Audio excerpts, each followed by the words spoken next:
If I'm honest with you, I think the need or the desire for me to create, it comes probably from at heart, a much younger version of myself. You just kind of build this burning kind of like feeling in your heart of wanting to talk about things that you feel aren't being said, or that elephant in the room isn't being considered.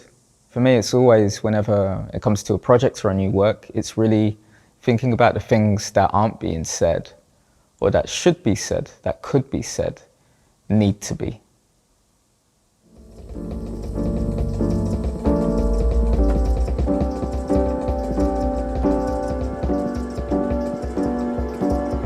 This process was a long time coming. I was approached by Fiona Parry, senior curator at Turner Contemporary, back in 2008. It's 4 years ago.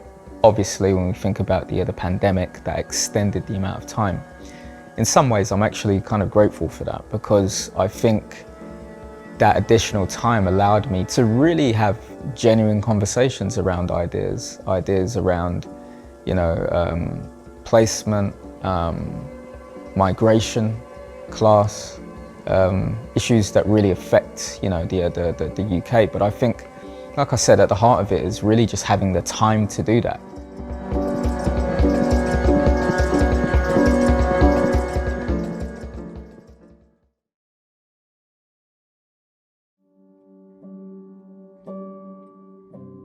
I've never tramped Britain.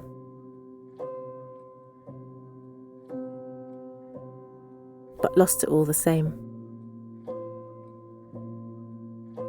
At the heart of the film Wayfinder, it is centred very much around a young black girl by the name of the Wanderer. Essentially, the Wanderer is on a journey across England. There are a range of characters that our Wayfinder comes across, in particular at the beginning, a griot. And a griot, particularly known within Western African culture, and when I think about my own Ghanaian Akan heritage, a griot essentially is somebody who holds stories in relation to the times and tells those stories through a range of approaches, whether that's through song, through prose, literature, and various approaches to art. Come riddle me, mother, he said. Come riddle it all to me, whether I should have fair Eleanor or bring the brand girl home. You're hearing a range of aspects of prose or even monologues that relate to journeying, that could be relating directly to the wonder. Again, I'm leaving this up to the viewer, but these sets of conversations, if you will, bring up ideas that relate to history, ideas that relate to traveling, ideas that relate to the experience of being othered, or that of migrants, and even down to that of gentrification.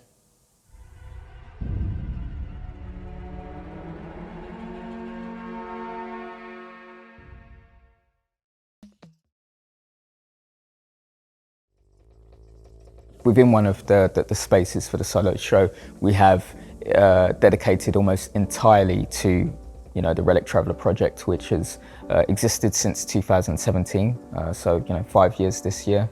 It really started out with a set of ideas, thinking a lot on a local level about the Brexit vote, which took place, of course, in the UK in 2016, which I would argue really kind of affected the approach to nationalism that the rest of the West kind of like opened up from there.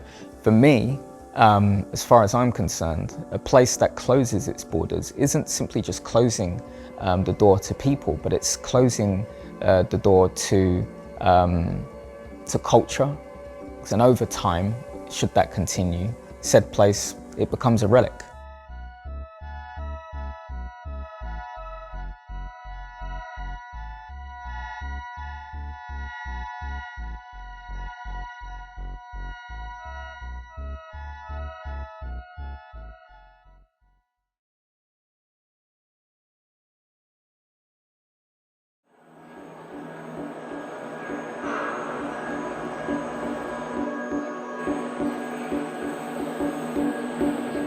In planning the gaming environment with Dee and Toby, you know, the idea was really to create a communal environment that people are able to create some of their own links, hopefully, toward a phenomena that has been so deeply important to my work. It's been so deeply important to my practice. In some ways, you know, you could say in the early 2000s, in fact, it was actually frowned upon.